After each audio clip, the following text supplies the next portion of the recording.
Representantes dos setores produtivos do Estado demonstraram preocupação com a possível aprovação na LERJ das alterações no Fundo Orçamentário Temporário, o FOT. A Comissão de Constituição e Justiça realizou uma audiência pública para discutir o projeto de lei do Poder Executivo que atualiza a concessão de incentivos fiscais no Estado, por meio de mudanças no FOT. Quando discutida em plenário, a proposta recebeu 52 emendas modificativas.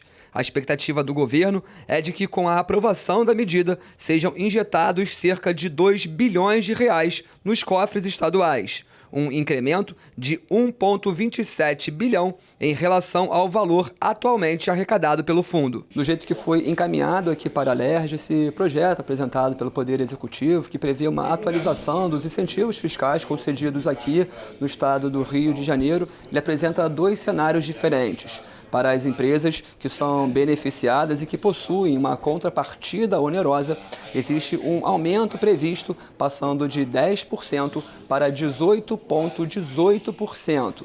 Já para as empresas que não possuem contrapartidas onerosas, há a previsão de um aumento escalonado ano a ano, passando de 10% para 30% já em 2026 e aumentando mais 10% até se chegar ao ano de 2032, com um total de aumento previsto em 90%.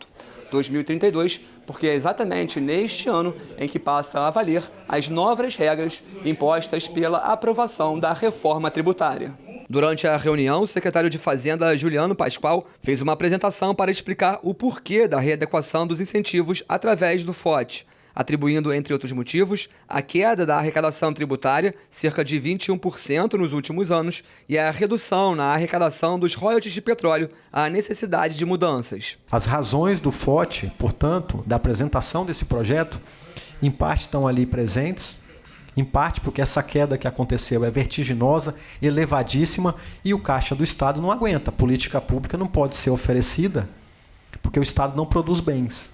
E a razão de ter apresentado o projeto, viu, deputado Amorim, Rodrigo, foi para estabelecer uma justiça tributária, como eu disse, e mantermos uma igualdade entre essas duas parcelas. E para os senhores terem ideia, é basicamente 50-50. Se não estiver errado, verbicário, a parcela de contribuintes que a gente tem de desoneração de benefício, 50-50.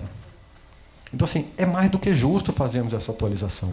O deputado Luiz Paulo apresentou emendas para tentar chegar a um meio termo, propondo que o aumento para empresas com contrapartidas onerosas chegue no máximo a 15% e que o escalonamento proposto até 2032 não ultrapasse os 40%.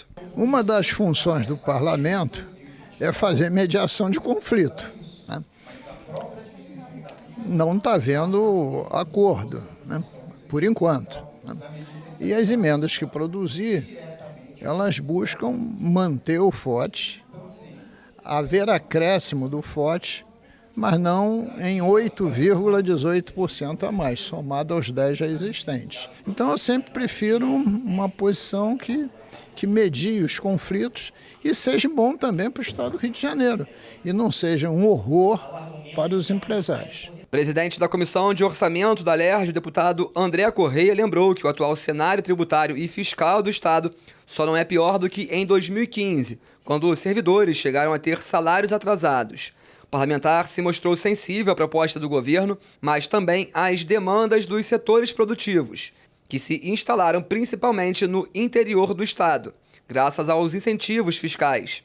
Ele apresentou emenda para excluir do aumento do FOT essas empresas. O que a gente está propondo é que o FOT não, esse aumento do FOT, do Fundo Orçamentário Temporário, não alcance as empresas que deixaram de ir para um local mais vantajoso do ponto de vista geográfico e foram para o interior, diminuindo o desequilíbrio que há entre a região metropolitana e o interior. Então nós estamos com essa emenda isentando, não sendo atingido esse aumento de carga via FOT das empresas da Lei 6979 e da Lei 8660, que é do Polo Metal Mecânico, e essas empresas que foram para o interior. Para o representante da FEComércio, a iniciativa do governo de reduzir rapidamente os incentivos fiscais pode levar empresas a migrarem para outros estados e permanecerem fora do Rio quando a reforma tributária entrar em vigor. Qual o risco que a gente está falando aqui? Se o Rio de Janeiro tomar a decisão aqui na Assembleia Legislativa, a partir desse projeto enviado pelo Executivo, de acabar com os incentivos fiscais antes de todos os outros estados, acho que a gente corre o risco de ver as empresas, nesses anos até 2033, correrem para outros estados e a gente não aproveitar essa janela justamente para fixar e trazer novas empresas para o estado do Rio de Janeiro, porque é bom dizer, a reforma tributária vai ser muito boa para o estado do Rio de Janeiro na medida em que o estado do Rio de Janeiro é o maior importador líquido, ou seja, é o estado que mais compra produtos de outros estados em relação ao que ele consome. Logo, a arrecadação do estado do Rio de Janeiro tende a crescer. Só que não é só isso que importa ao estado. O estado tem que se preocupar em ter muitas empresas aqui, porque o estado não vive só de arrecadação, ele vive da geração de emprego e renda e de um mercado consumidor robusto. O representante da Firjan também alertou para o risco de esvaziamento das indústrias fluminenses.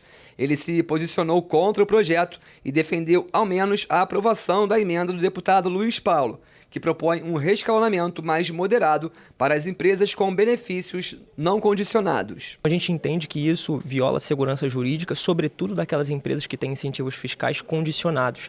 Então, a nosso ver, já pensando na questão das emendas, a gente entende que uma emenda que é necessária é prever que o FOT vai se manter em 10%, ou seja, na alíquota atual, para as empresas que têm incentivos condicionados. Essa é uma emenda que a gente é a favor e, sobretudo, também a redução desse escalonamento para as indústrias que eventualmente tiverem benefícios não condicionados ou outras empresas que tiverem benefícios não condicionados. Presidente da Comissão de Constituição e Justiça, o deputado Rodrigo Amorim, avaliou a reunião como produtiva por dar voz às partes envolvidas. Reconheceu as demandas dos setores produtivos e prometeu um substitutivo que atenda ao governo sem prejudicar empresas e indústrias de relevância econômica para o Estado. O objetivo é estabelecer aqui um consenso com adequações necessárias e que a gente possa ouvir os setores produtivos, e hoje realizamos mais de 5 horas de audiência nesse sentido, ouvindo representantes da indústria, dos setores produtivos, da FEComércio, e tenho a mais absoluta convicção que a gente vai chegar num consenso, num entendimento com a Secretaria de Fazenda e com as emendas apresentadas pelos parlamentares e levar uma lei moderna e que possa deixar o Rio de Janeiro de forma competitiva no cenário nacional.